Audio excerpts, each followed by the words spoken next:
Festival Suwarna Bumi dihentikan usai memakan korban.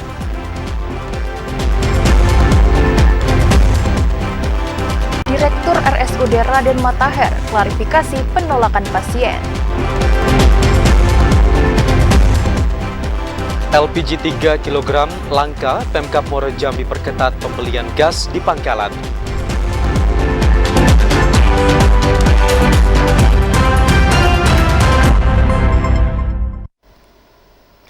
Assalamualaikum warahmatullahi wabarakatuh, selamat sore saudara. Kami kembali menyapa Anda dalam program Jambi hari ini, edisi Sabtu 5 Agustus 2023. Selain 3 berita utama tadi, tim redaksi kami juga telah menyiapkan sejumlah informasi penting dan menarik lainnya untuk Anda. Bersama saya Anastasia Laga. Dan saya Ahmad Solihin, inilah Jambi hari ini selengkapnya.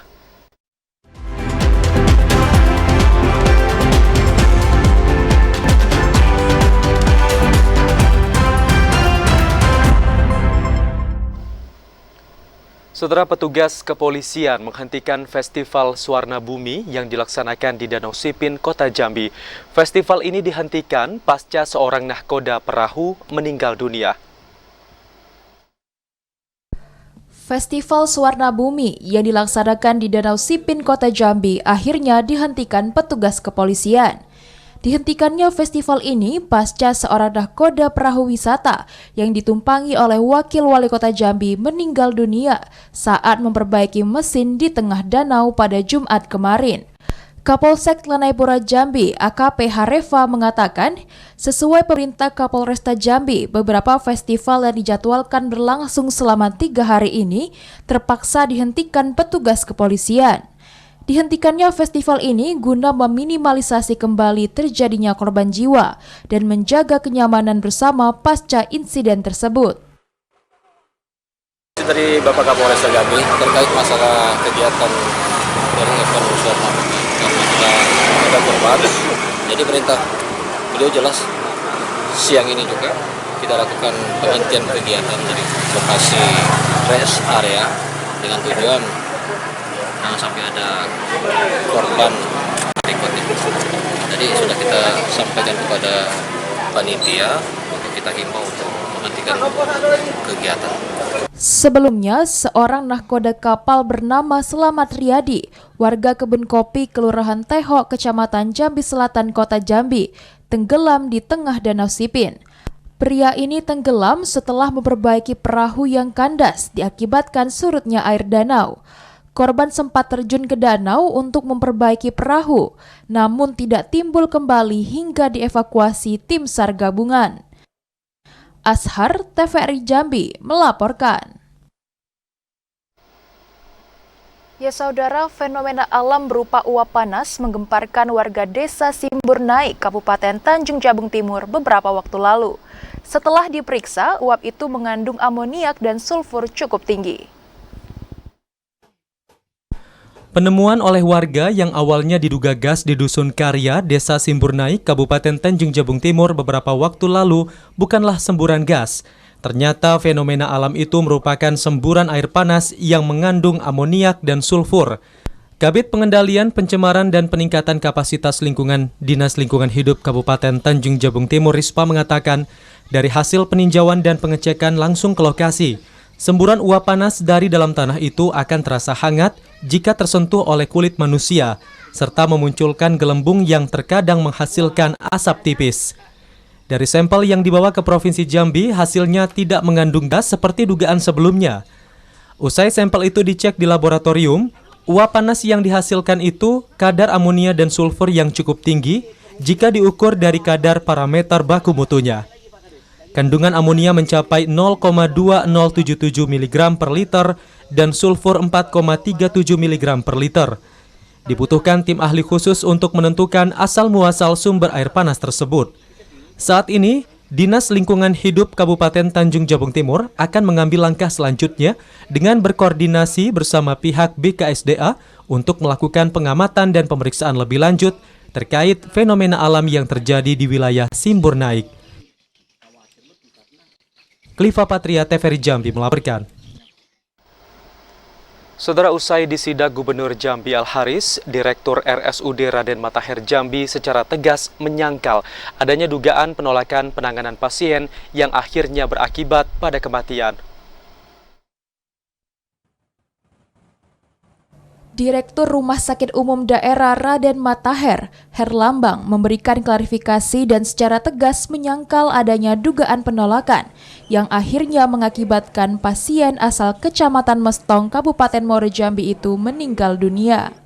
Berdasarkan penjelasan para perawat maupun dokter yang bertugas pada saat kejadian, pasien tumor usus ganas berjenis kelamin laki-laki ini sudah ditangani dengan baik. Penanganan yang dilakukan oleh rumah sakit yakni terkait adanya keluhan nyeri pasca operasi yang dialami pasien. Herlambang menekankan dari penanganan medis yang diberikan, pasien dipastikan dalam kondisi normal dan baik. Pihak rumah sakit kemudian memberikan edukasi bahwa pasien bisa melakukan rawat jalan di poliklinik. Herlambang menegaskan Rumah Sakit Raden Matahir tidak melakukan penolakan maupun penelantaran pasien, apalagi karena masalah ruangan penuh. Artinya setelah ada keluhan sakit di perut, pasien datang ke rumah sakit kemudian ditangani dengan baik ini, Pak? Ya, dengan baik ya, tidak masalah. Karena nyerinya cuman keluhan nyeri bekas operasi. Ya wajar kan, bekas operasi ya, jadi kita kasih nyeri lambung, kasih obat ma, dan terus kita kalau kondisi baik kan memang ada jadwal untuk ke poli. Ya, jadi keluarga juga yang memberikan kita edukasi dari teman-teman dari medis itu memberikan edukasi. Itu salah sini ada laporannya kan. Dugaan adanya penolakan penanganan pasien ini muncul saat Gubernur Jambi Al-Haris melakukan sidak ke rumah sakit tersebut setelah mendapatkan informasi dari masyarakat. Randy Arta, TVRI Jambi melaporkan. Ya saudara, harga gas bersubsidi LPG ukuran 3 kg di Kota Sungai Penuh mengalami kenaikan. Kenaikan harga dikarenakan berkurangnya pasokan gas dari distributor. Harga gas bersubsidi ukuran 3 kg di Kota Sungai Penuh mengalami kenaikan. Sebelumnya, harga gas 3 kg pada agen resmi berada pada kisaran Rp23.000 hingga Rp24.000 per tabung. Namun kini naik menjadi Rp26.000 per tabung. Sementara itu pada tingkat pengecer sebelumnya dijual dengan harga Rp28.000, kini naik menjadi Rp30.000 per tabung. Kenaikan harga sudah terjadi sejak 1 bulan lalu. Kondisi ini disebabkan kurangnya pasokan gas bersubsidi dari distributor. Seorang pedagang Vera mengatakan kurangnya pasokan LPG dari distributor membuat pihaknya kesulitan untuk memenuhi permintaan pelanggan. Agak susah. Pasokannya mudah didapat atau sulit, Bu? Sulit. Oh, untuk harga gas saat ini berapa, Bu? Kalau dari pengencer 30. Kalau dari agen, Bu? Agen 26. Dari harga tersebut, harga sebelum ini itu berapa, Bu? Kalau kita dari agen 23, Oh. 24. Kalau pengencernya 28. Sebagian pedagang berharap adanya perhatian pemerintah terhadap ketersediaan gas 3 kg di Kota Sungai Penuh agar kebutuhan gas bersubsidi bagi masyarakat dapat terpenuhi. Ilwan, TVRI Jambi melaporkan. Sementara itu, pasokan LPG 3 kg dipastikan aman di pasaran. Kepastian itu didapat setelah Pertamina Patra Niaga Sumbaksel menambah 28.000 tabung LPG 3 kg pada bulan Juli lalu. Pertamina Patra Niaga Sumbaksel akan kembali menambah pasokan gas bersubsidi 3 kg pada Agustus 2023. Penambahan itu dilakukan untuk menjamin ketersediaan LPG dan memastikan terpenuhinya kebutuhan masyarakat. Wira Penjualan Pertamina Depo Kasang, Hasriansah mengatakan, pihak Pertamina memastikan pasokan LPG di tingkat agen maupun pangkalan saat ini masih mencukupi dan aman untuk memenuhi kebutuhan masyarakat. Hal itu dipastikan setelah petugas Pertamina melakukan peninjauan langsung ke sejumlah agen dan pangkalan di Provinsi Jambi. Bahkan pasokan LPG 3 kg pada bulan Juli lalu dilakukan penambahan hingga 28.000 tabung gas. Khusus di kota Jambi, kalau disebut kelangkaan kayaknya tidak lagi. Karena setiap warga dan penduduk kota Jambi yang terdata dengan baik, dari sistem kependudukan yang terdata dengan baik, semuanya sudah mendapatkan kartu pengguna yang diterbitkan oleh Pemda Kota Jambi dengan leading sektornya di Perindak Kota. Masyarakat diimbau agar tidak panik dan membeli gas melebihi kebutuhan. Panic buying dikhawatirkan dapat mengurangi ketersediaan tabung LPG subsidi di pasaran hingga mengakibatkan kelangkaan. Ashar, TVRI Jambi melaporkan. Menyikapi kelangkaan gas subsidi 3 kg di tengah masyarakat, Pemkab Muaro Jambi memperketat pembelian gas di pangkalan. Masyarakat diminta menunjukkan KTP atau kartu keluarga untuk pembelian gas subsidi. Pemerintah Kabupaten Muaro Jambi memperketat pembelian gas LPG 3 kg. Untuk mendapatkan gas subsidi, masyarakat harus menunjukkan kartu tanda penduduk atau kartu keluarga. Penggunaan KTP atau KK untuk menyesuaikan data pangkalan dengan tempat tinggal masyarakat yang berhak mendapatkan gas melon subsidi. Kadis Koperindak Muaro Jambi, Ridwan, mengatakan kebijakan itu dilakukan agar pembelian gas subsidi tepat sasaran. Saat ini, gas LPG 3 kg di Muaro Jambi mencapai 8.000 megaton, sedangkan penyuplaian gas dilakukan oleh 6 agen dengan 200 lebih pangkalan yang tersebar di 11 kecamatan dalam Kabupaten Muaro Jambi. Sasaran. Jadi orang-orang yang menerima itu benar-benar orang yang sesuai dengan data yang diberikan. Jadi ini kan menyikapi tadi adanya gas-gas yang liar, yang langka, yang pengecer, yang tidak kenal dalam mekanisme penyaluran gas LPG 3. Pemerintah Muaro Jambi saat ini tengah melakukan pendataan dan pencocokan dokumen masyarakat yang berhak mendapatkan gas subsidi. Pendataan ini sudah dilakukan sejak awal Agustus dan ditargetkan akan rampung pada 31 Agustus mendatang. Azam Afnan, TVRI Jambi melaporkan. Kita beralih ke informasi lain, memasuki semester ketiga, data penerima bantuan PKH di Kabupaten Tanjung Jabung Timur terus berkurang. Hal ini karena adanya degradasi data KPM tiap trimester. Jumlah penerima program Keluarga Harapan atau PKH di Tanjung Jabung Timur berkurang pada tahun 2023. Berdasarkan informasi yang diterima Dinas Sosial dari pihak koordinator program Keluarga Harapan Tanjung Jabung Timur, data tahap 1 sebanyak 9.000 kepala keluarga dan tahap 2 8.877 KK. Pengurangan ini mencapai 123 kepala keluarga yang tersebar di 11 kecamatan. Kabid Perlindungan Pemberdayaan dan Jaminan Sosial Dinas Sosial Tanjung Jabung Timur, Irpaidi, mengatakan jumlah penerima PKH di daerah ini berkurang karena di keluarga tersebut sudah tidak ada komponen untuk mendapat program PKH, seperti anak balita, ibu hamil, lansia, anak sekolah SD hingga SMA, dan disabilitas berat. Selain itu, jumlah penerima PKH berkurang karena ada keluarga penerima manfaat yang tergolong ekonomi mampu, sehingga tidak memenuhi persyaratan untuk mendapatkan bantuan sosial dari pemerintah. Saat ini setiap desa terdapat operator aplikasi Sistem Kesejahteraan Sosial Next Generation atau SIKS-NG untuk mengusulkan penambahan atau pengurangan jumlah penerima KPM PKH.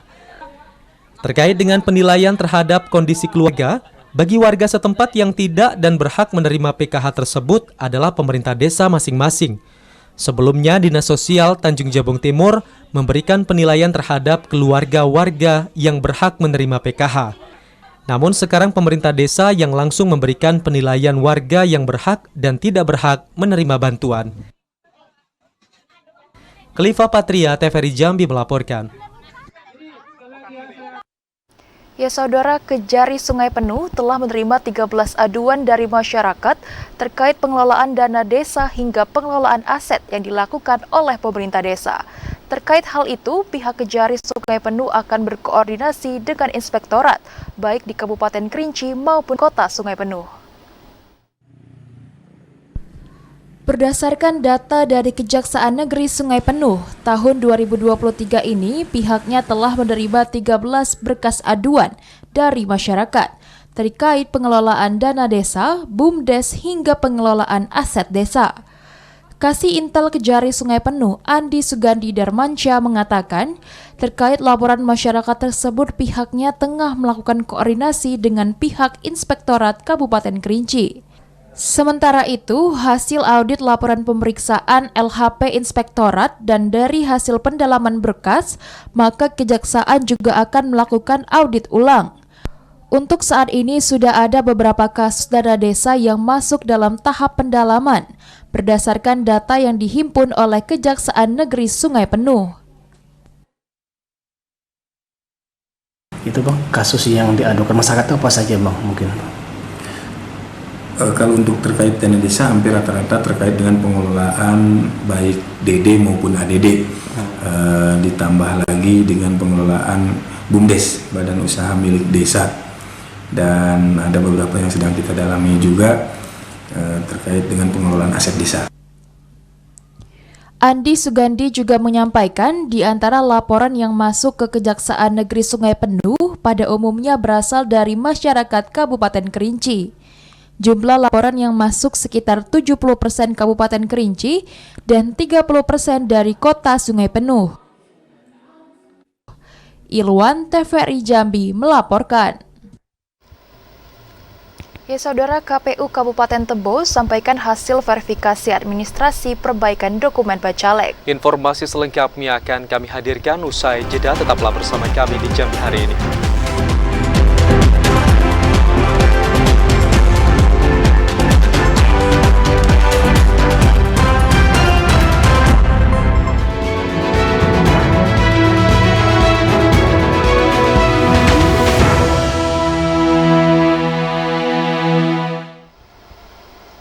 Anda bergabung bersama kami dalam segmen menuju pemilu 2024. Saudara, KPU Kabupaten Tebo menyampaikan hasil verifikasi administrasi perbaikan dokumen persyaratan Bacalek DPRD Kabupaten Tebo.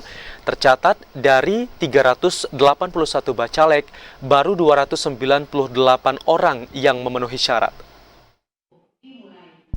Data dari KPU Kabupaten Tebo dalam penyampaian berita acara hasil verifikasi administrasi perbaikan dokumen persyaratan Bacalek DPRD Kabupaten Tebo pada pemilu 2024, dari 381 Bacalek, baru 298 yang memenuhi syarat. Artinya masih ada sekitar 83 Bacalek yang belum memenuhi syarat. Ketua KPU Kabupaten Tebo Atiul Fuadiah menjelaskan, untuk Bacalek yang belum memenuhi syarat, masih ada waktu untuk memperbaiki saat waktu pencermatan daftar calon sementara, dimulai tanggal 6 sampai 11 Agustus 2023. Tahapan pencermatan ini, semua parpol peserta pemilu yang mengajukan Bacalek masih bisa melengkapi semua persyaratan yang dibutuhkan untuk daftar calon sementara, seperti mengganti dokumen, mengganti nomor urut, mengganti daerah pemilihan, bahkan mengganti calon. Kalau yang untuk memenuhi untuk perbaikannya ada dari pas pencermatan tanggal 6 sampai 11 langsung DCS di situ, maka nanti ada masa perbaikan. Masa perbaikan. Iya, masa perbaikan itu termasuk kita bisa mengganti Bacaleknya, mengganti dapilnya, kemudian nomor urutnya. Dari berapa partai dia? 13 partai yang mengajukan kemarin. Ketua KPU Kabupaten Tebo juga meminta kepada partai politik untuk bisa memanfaatkan waktu pencermatan masa perbaikan yang diberikan, agar ke depan tidak ada lagi Bacalek yang tidak memenuhi syarat. Intizam, TVRI Jambi melaporkan. Ya saudara, perhelatan pemilu serentak tahun 2024 menyisakan 193 hari lagi terhitung dari sekarang. Sejauh ini, pihak penyelenggara khususnya KPU Muaro Jambi masih melakukan verifikasi berkas perbaikan persyaratan Bacalek. Untuk menyukseskan pemilihan umum serentak tahun 2024, Di Kabupaten Muaro Jambi terdapat 1.296 tempat pemungutan suara atau TPS, tersebar di 150 desa dan 5 kelurahan. Ketua KPU Muaro Jambi Al-Mutakin mengatakan, di setiap TPS maksimal terdapat 300 pemilih. Ini bertujuan agar pelaksanaan pemilihan dapat berjalan efektif dan efisien. Dari 1.000 lebih TPS yang telah ditetapkan tersebut, hanya terdapat 1 TPS khusus, yakni di Lapas Perempuan Kelas 2B Muaro Jambi. Pada penetapan daftar pemilih tetap yang telah dilaksanakan KPU, ada 313.940 DPT Muaro Jambi. Dari ribuan DPT tersebut, terdapat 192 orang merupakan warga binaan yang ada di dalam lapas perempuan. Sedangkan bagi masyarakat yang sedang menjalani perawatan di fasilitas kesehatan pada 14 Februari 2024, surat suara akan langsung diantar oleh PPS setempat. 192 orang gitu kan yang bisa menggunakan hak pilih, tapi itu fluktuatif, bisa bertambah, bisa berkurang pada saat ini nanti, pada saat hari H pemilihan nanti. Itu kriteria mereka yang bisa menggunakan suaranya harus ada KTP atau gimana gitu? Yang jelasnya aturannya Juknis kan harus ada KTP elektronik kan. Pihak Komisi Pemilihan Umum kembali mengingatkan masyarakat yang ingin melakukan pindah milih untuk segera melaporkan kepada KPU atau PPS sesuai domisili. Sementara itu, pihak KPU Muaro Jambi saat ini masih fokus dengan pemeriksaan dokumen perbaikan persyaratan bakal calon legislatif. Azam Afnan, TVRI Jambi, melaporkan.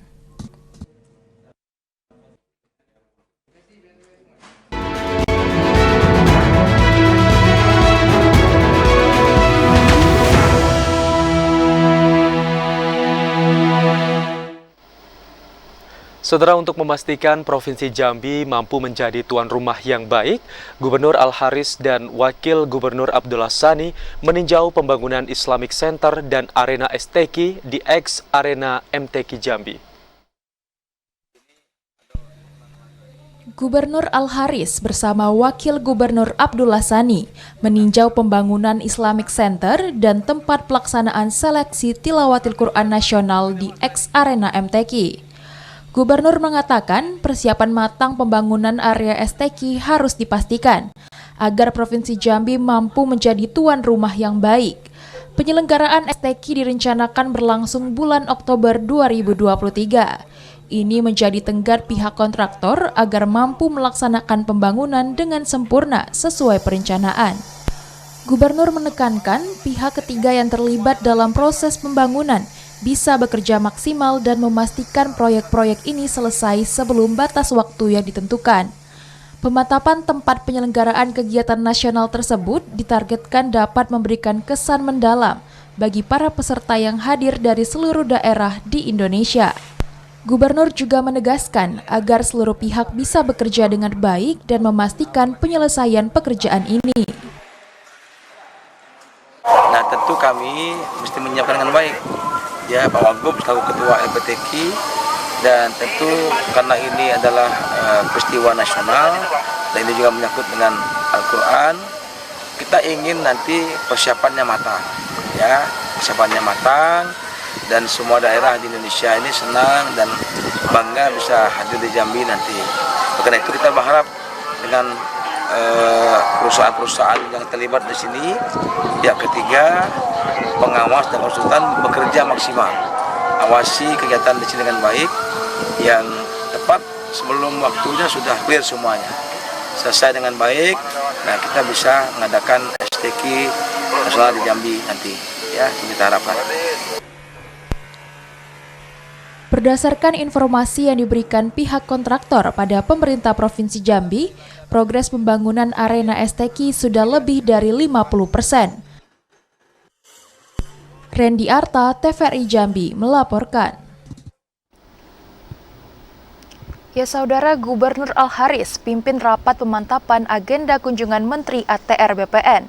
Rapat itu dilakukan untuk memantapkan agenda kunjungan kerja Menteri ATR BPN ke Provinsi Jambi dapat berlangsung lancar. Gubernur Al-Haris memimpin rapat persiapan kedatangan Menteri ATR BPN ke Provinsi Jambi. Al-Haris mengatakan, rapat ini diselenggarakan untuk memantapkan agenda maupun teknis kegiatan Menteri ATR BPN yang direncanakan hadir pada 24 Agustus 2023 untuk memberikan penghargaan kepada Kota Sungai Penuh. Pemberian penghargaan itu dilakukan sebagai apresiasi kepada Kota Sungai Penuh yang berhasil menjadi kota lengkap pertama di wilayah Sumatera, melalui program sertifikasi tanah gratis dari pemerintah. Selain memberikan apresiasi untuk Kota Sungai Penuh, Menteri ATR BPN juga direncanakan akan membagikan sertifikat untuk tanah wakaf yang dibangun masjid. Setelah berprogresnya PTLS di daerah menunjukkan bahwa program tersebut berjalan dengan baik untuk memutus konflik pertanahan. Pemberian penghargaan maupun apresiasi yang diberikan Menteri ATR BPN dapat menjadi motivasi pemerintah daerah untuk menjadi kota maupun kabupaten lengkap. Jadi kemungkinan besar Pak Menteri ATR BPN akan ke Jambi untuk memberikan apresiasi kepada Kota Sungai Penuh yang sudah PTSL-nya sudah lengkap 100%. Nah ini menunjukkan bahwa di Jambi sudah ada satu kota yang sudah lengkap dari mulai perataan sertifikasi tanah lengkap semuanya. Yang kedua, beliau juga akan memberikan apresiasi dan ada tanah wakaf ya, yang ada masjid-masjid dan sebagainya. Nah, jadi kita berharap beliau ke Jambi nanti dan bisa memberikan apresiasi dan penghargaan kepada teman-teman kita yang juga seperti pemerintah yang sudah konsisten membantu tugas-tugas BPN selama ini. Ya, jadi kita menunggu Pak Menteri yang insya Allah ke Jambi. Ya. Al-Haris berharap agenda Menteri ATR BPN di Provinsi Jambi berlangsung lancar agar PTSL di daerah tuntas. Randy Arta, TVRI Jambi melaporkan. Lantaran masih dalam masa pemeliharaan tanam tumbuh hingga Desember 2023, berdasarkan rekomendasi BPK, ruang terbuka hijau Putri Pinang Masak belum diserah terimakan ke pemerintah Provinsi Jambi. Pembangunan Islamic Center dan sirkuit yang akan berjalan tahun 2023 ini terpaksa ditunda. Itu karena adanya beberapa kendala, salah satunya terkait persoalan lahan. Rencana pembangunan dua kegiatan tersebut ditunda sampai 2024. Persoalan ini pun dibenarkan oleh Bupati Batanghari Muhammad Fadil Arif beberapa waktu lalu. Sementara itu, OPD terkait tengah melakukan upaya penyelesaian lahan tersebut. Salah satunya proses balik nama dari pemilik lahan kepada pemerintah hasil dari pembebasan lahan, dan menentukan lokasi terbaru pembangunan sirkuit yang lahannya luas dan sesuai standar. Ada teknis yang terpaksa ditunda dua kegiatan menjadi tahun 2024. Yang pertama sirkuit road race ya. Karena untuk membangun sirkuit dan bisa dibuat untuk pertandingan balapan harus ada rekom dari IMI-nya. Dan rekom IMI itu harus disesuaikan dengan desain yang ada. Desain yang dianggap layak, aman untuk dipakai pembalap. Ternyata luasan tanah kita tidak cukup Islamic Center. Karena lahan Islamic Center yang kita beli ini ternyata banyak pemiliknya. Selain itu, Pemkab juga terpaksa akan merevisi desain dari dua kegiatan tersebut karena adanya perubahan peta atau titik lokasi pembangunan. Adi Juniawan, TVRI Jambi melaporkan. Ya saudara, rencana Pemkab Batanghari membangun Islamic Center dan sirkuit pada tahun 2023 terpaksa ditunda. Ini karena terbentur persoalan lahan pembangunan yang kurang memadai.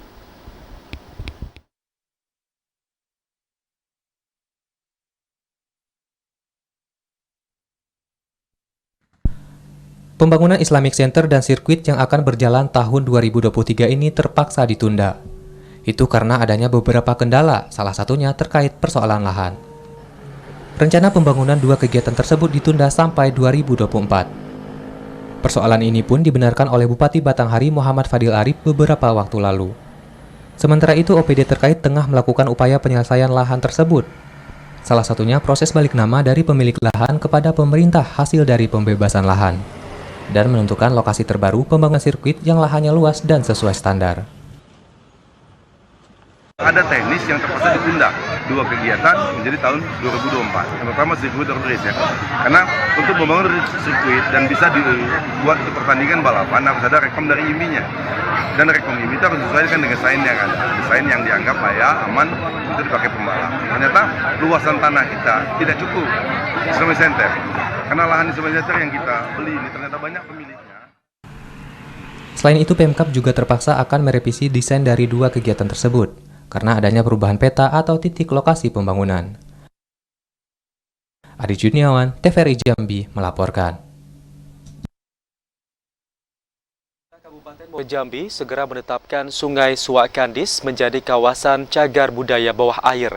Penetapan itu dilakukan agar barang antik peninggalan sejarah yang ada di dalam sungai tetap terjaga. Hingga saat ini, Sungai Suakandis yang berada di Kecamatan Kumpe Ilir, Kabupaten Muaro Jambi belum juga ditetapkan sebagai cagar budaya bawah air oleh pemerintah Kabupaten Muaro Jambi. Pasalnya, surat keputusan penetapan menjadi cagar budaya bawah air belum ditandatangani pejabat Bupati Muaro Jambi Bahyuni Deliansyah. PJ Bupati Bahyuni Deliansyah mengatakan, dalam waktu dekat surat keputusan akan ditandatangani. Apabila sudah ditetapkan menjadi cagar budaya bawah air, warga tidak diperkenankan mencari barang antik di kawasan Sungai Suakandis, Kumpe Ilir. Aparat penegak hukum akan menindak tegas warga yang melakukan pencarian barang peninggalan sejarah bawah air. Pemkab Muaro Jambi akan menjaga kelestarian Sungai Suakandis sesuai dengan kewenangan. Hari ini SK sudah, tinggal setekan hari ini. Nanti kalau sudah itu masuk kewenangan kita akan jaga sesuai dengan kemampuan dan kewenangan kita. Artinya mereka yang tetap melakukan penyelaman barang antik ya kalau sudah ada aturannya kan sudah ada sanksinya berarti. Ya. Kawasan yang akan ditetapkan sebagai cagar budaya bawah air sepanjang 3 km. Penetapan menjadi cagar budaya menyusul maraknya pencarian barang antik di wilayah Sungai Suakandis. Barang antik yang dicari warga di dalam Sungai Suakandis itu berupa gerabah, mangkok, keris, cincin, emas, dan lain sebagainya. Azam Afnan, TVRI Jambi, melaporkan. Wakil Bupati Bungo dampingi tim Wasef Mabes TNI AD cek progres TMMD ke-117. Berita selengkapnya akan kami sajikan dalam segmen Aktutorial sesaat lagi. Tetaplah bersama kami.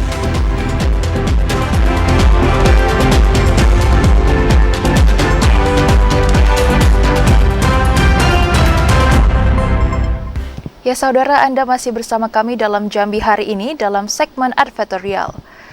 Tim pengawas dan evaluasi Mabes TNI Angkatan Darat melakukan kunjungan kerja ke Kabupaten Bungo. Kunker ini dalam rangka mengecek lokasi TNI Manunggal Membangun Desa atau TMMD ke-117. Tim pengawas dan evaluasi Mabes TNI Angkatan Darat yang dipimpin Majen TNI Hasanuddin melakukan kunker ke Kabupaten Bungo. Kunker itu dalam rangka melakukan pengecekan lokasi jelang selesainya pelaksanaan TN Manunggal Membangun Desa atau TMMD ke-117 di wilayah Kodim 0416 Bute. Kunker Majen TNI Hasanuddin ini didampingi Wakil Bupati Bungo Syafruddin Dwi Afrianto. Wakil Bupati Bungo Syafruddin Dwi Afrianto mengatakan TMMD merupakan kegiatan rutin yang digelar setiap tahun. Kabupaten Bungo selalu mendapat kesempatan untuk menjadi tempat pelaksanaan TMMD. Pemerintah sekaligus masyarakat Kabupaten Bungo mengucapkan selamat datang pada Bapak tim Wasef serombongan di Kabupaten Bungo dalam acara kunjungan kerja sekaligus meninjau kegiatan TMMD 2017. Tentu kita berharap mudah-mudahan, saya yakin output dari acara ini akan bermanfaat buat kita semua, utamanya pemerintah juga masyarakat Kabupaten Bungo. Kemudian dapat kami sampaikan, Pak Jenderal, bahwa saya pandang Bungo ini adalah satu dari 11 kabupaten kota di Provinsi Jambi. Di Jambi kita punya 9 kabupaten dan 2 kota. Tim Wasef Mabes TNI Angkatan Darat Majen TNI Hasanuddin mengapresiasi seluruh pihak yang terlibat dalam TMMD ke-117 tahun 2023. Hasil TMMD itu nantinya akan diserahkan ke pemerintah Kabupaten Bungo agar dapat dimanfaatkan oleh masyarakat. Saat Kunker itu pun turut meninjau sunatan massal bagi anak kurang mampu, pemberian makanan tambahan bagi keluarga stunting dan pemberian bantuan sembako bagi keluarga kurang mampu. Pengecekan TMMD ke-117 itu turut dihadiri Danrem 042 Garuda Putih Jambi Brigjen TNI Supriyono dan Waster Kasdam 2 Sriwijaya. Mukriandi, TVRI Jambi, melaporkan. Saudara, sejumlah informasi menarik lainnya masih akan kami hadirkan usai pariwara berikut ini. Di antaranya pemerintah Provinsi Jambi lakukan revitalisasi Taman Anggrek Sri Sudewi.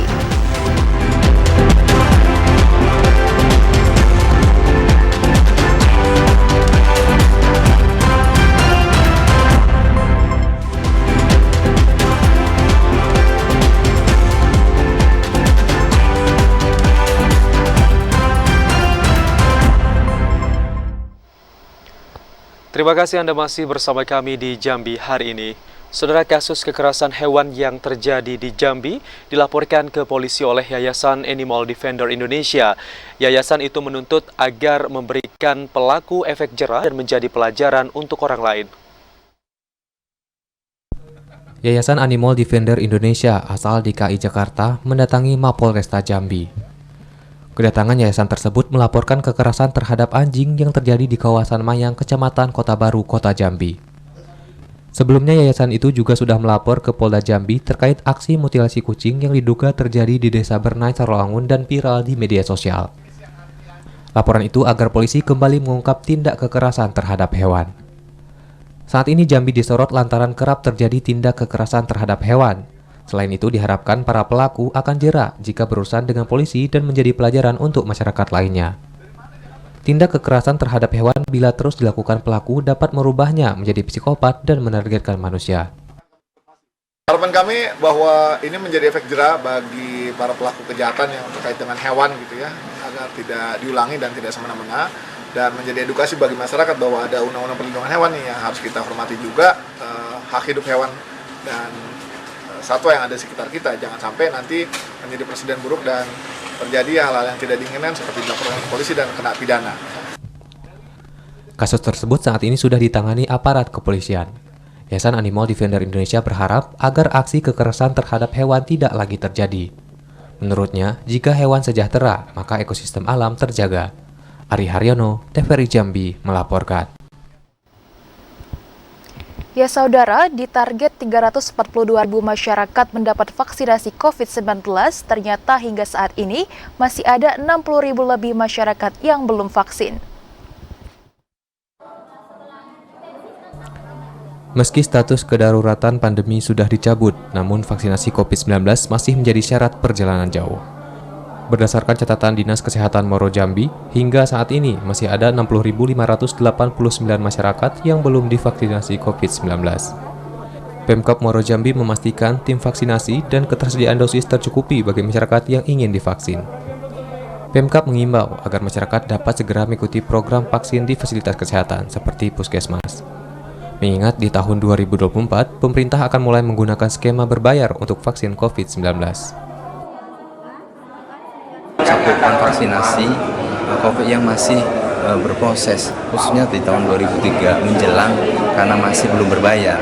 Kita masih menjalani vaksinasi COVID di seluruh vaskes, baik puskesmas maupun di rumah sakit. Terkait dengan berbayarnya, nanti kemungkinan karena ada terkait dengan produksi vaksin yang sudah mulai ada vaksin dalam negeri, dia biasanya kerjasama dengan unit swasta. Biasanya kami juga belum dapat informasi jelas terkait dengan berbayarnya vaksinasi COVID. Saya rasa ini nanti terkait dengan pelaksanaan. Hingga saat ini, secara keseluruhan, masyarakat Moro Jambi yang telah divaksinasi COVID-19 berjumlah 282.035 orang. Dengan rincian untuk dosis 2 mencapai 234.246 orang, sementara dosis 3 baru 77.966 orang, dan dosis 4 1.756 orang. Azam Afnan, TVRI Jambi melaporkan. Ikatan Cendekiawan Muslim Indonesia ICMI Provinsi Jambi terus mewujudkan pola hidup sehat kepada masyarakat. Salah satunya mewujudkan perempuan lansia yang sehat dan produktif. ICMI Provinsi Jambi dan Bidan Perempuan Remaja dan Keluarga atau PRK MUI Provinsi Jambi serta Muslimat NU PAC Alam Barajo, Forsila di Jambi dan Puspa Kota Jambi menggelar fokus group discussion. FGD yang digelar di Masjid Al-Ittihad Lorong Ibrahim Kota Jambi Sabtu pagi itu mengusung tema lansia sehat dan produktif. FGD itu bertujuan untuk memberikan edukasi kepada masyarakat, khususnya lansia, agar tetap produktif di usia yang tidak muda. Ketua Bidang Pemberdayaan dan Partisipasi Perempuan ICMI Provinsi Jambi, Wirda, berharap perempuan di Provinsi Jambi dapat merasakan hidup yang sehat dan bermanfaat bagi orang banyak. Para lansia diharapkan dapat menjaga alat reproduksinya agar terhindar dari penyakit menular. Kita berharap lansia ini, para ibu-ibu lansia ini nanti mereka tetap menjaga kesehatannya, kemudian menjaga alat reproduksinya sehingga tidak terjadi penyakit-penyakit penyerta seperti penyakit-penyakit yang tidak menular seperti diabetes, darah tinggi, karena kita tahu kan pada wanita ini mereka adalah seorang ibu yang produktif, yang selalu bekerja siang malam, kadang tidak tentu, sehingga mereka bisa menjaga dirinya dengan baik, kesehatannya juga baik, sehingga dia akan bermanfaat buat orang banyak nantinya, seperti itu. Ketua Perempuan Remaja dan Keluarga atau PRK MUI Provinsi Jambi, Profesor Maisah, menyambut baik terselenggaranya FGD Lansia Sehat dan Produktif ini. FGD ini akan dilakukan secara rutin dengan ormas-ormas perempuan di Provinsi Jambi. Selain untuk mempererat tali silaturahmi terhadap sesama, FGD ini juga diharapkan dapat meningkatkan pengetahuan para perempuan tentang kesehatan. Kegiatan ini kami laksanakan untuk memberi wawasan, mengingatkan kepada lansia baik dari sisi kesehatan, kemudian dari sisi hukum Islamnya, kemudian juga dari sisi pendidikannya, bahwa pendidikan sepanjang hayat. Artinya kegiatan-kegiatan ini tidak saja berlaku di sini, akan tetapi juga insya Allah secara berkelanjutan nanti kami akan melaksanakan kegiatan-kegiatan kerjasama dalam bentuk yang lain. FGD yang dihadiri ormas perempuan di Kota Jambi ini menghadirkan 3 pemateri yang memaparkan materi tentang pentingnya menjaga kesehatan. Joko, Lebri, TVRI Jambi melaporkan. Beralih ke sorotan selanjutnya, Saudara, pemerintah Provinsi Jambi melakukan revitalisasi Taman Anggrek Sri Sudewi. Hal itu dilakukan untuk menambah daya tarik sebagai objek wisata bunga yang terpusat di tengah kota. Dinas Hortikultura melakukan revitalisasi pada Taman Anggrek Sri Sudewi sebagai salah satu upaya untuk pengembangan destinasi wisata di Provinsi Jambi. Revitalisasi dilakukan dengan cara menambah 1.500 bunga anggrek dan mempercantik tampilan taman. Selain itu, ada 5 paket pekerjaan yang dilakukan untuk revitalisasi atau menghidupkan kembali suasana Taman Anggrek Sri Sudewi. Revitalisasi itu menggunakan anggaran sekitar 900 juta rupiah untuk pekerjaan yang dilakukan selama 45 hari. Diharapkan revitalisasi ini akan menambah daya tarik objek wisata Taman Anggrek Sri Sudewi yang terletak di pusat kota. Kepala Unit Pelaksana Teknis Daerah Perbenihan Taufik mengatakan, Taman Anggrek ini memiliki luas 2,5 hektar. Di dalam taman ada 3 jenis bunga anggrek seperti anggrek alam, anggrek hybrid, dan anggrek dendrobium. Dijadikan salah satu objek wisata di Provinsi Jambi. Nah, tahun ini kami dipercaya oleh Pemprov untuk mengelola beberapa kegiatan. Pertama, untuk perbaikan jalan setapak. Alhamdulillah ini sudah selesai. Selain tempat wisata, Taman Anggrek Sri Sudewi juga menjadi salah satu sarana edukasi, khususnya bagi pecinta bunga anggrek. Joko, TVRI Jambi melaporkan. Wisata budaya dan kreatif di pedesaan Provinsi Jambi sudah mulai berkembang. Kehadiran wisata budaya dan kreatif mampu mendongkrak perekonomian masyarakat menjadi lebih baik. Wisata budaya dan kreatif lokal di Provinsi Jambi mulai berkembang pesat. Saat ini ada 50 lebih wisata budaya dan kreatif yang berkembang di pedesaan. Kehadiran wisatawan budaya dan kreatif ini mampu mendongkrak perekonomian masyarakat di pedesaan. Salah satunya Kampung Wisata Baselang, Bakung Jaya, Kelurahan Bakung Jaya, Kecamatan Palmerah, Kota Jambi.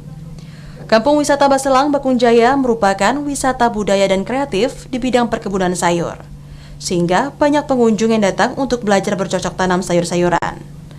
Selain itu, pengunjung yang datang juga dapat membeli sayur di kebun dan memanen sendiri.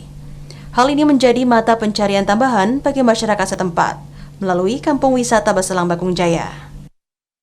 Hampir di akhir-akhir pekan itu selalu ada kunjungan wisata ke sini, kadang kunjungan keluarga dari beberapa daerah maupun dari lingkungan-lingkungan terdekat di sini yang mereka berkunjung ke sini untuk samping wisata mencari sayur, membeli sayuran untuk kebutuhan mereka, tidak perlu ke pasar lagi karena sudah ada di sini bentuk jenis sayur yang dipasarkan.